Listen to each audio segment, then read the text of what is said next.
Me in studio is Mosiuoa Lekota. He's the president of COPE and he joins us to celebrate the life of Nelson Mandela. May I call you Tera? Yes, indeed. Let's get a couple of your most fond memories with the great man.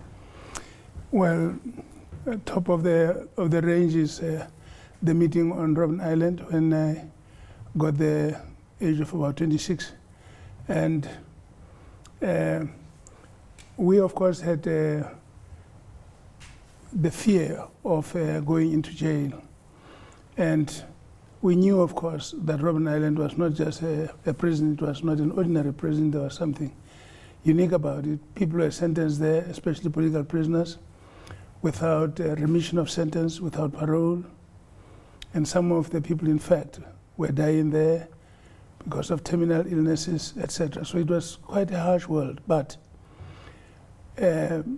we found him and others having accepted their fate, that their role was to fight for freedom. That was the ultimate goal, that was the ultimate task they had.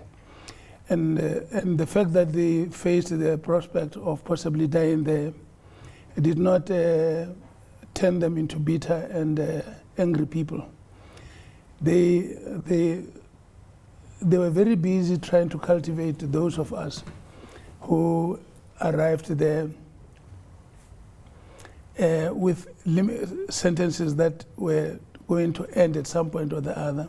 We were younger than them, and they thought it was their task to prepare us so that when we come back to join our society and our communities, we would be able to do the things that they would have done if they survived. In particular, to reconcile the people of our country and to give meaning to the promises made in the Freedom Charter.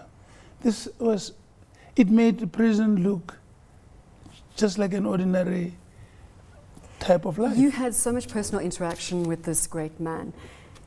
What made him stand head and shoulders above everybody else? Was it his entrenched value system? Certainly, yes.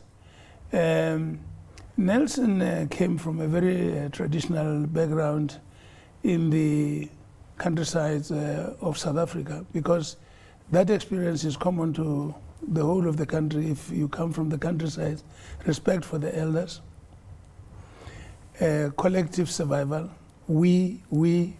And a great believer in youth. And certainly, yes. And sharing of everything, food, news, whatever else you can think of, and determination to make sure that every one of us is studying and all of us are busy preparing ourselves to do for the people, very purposeful.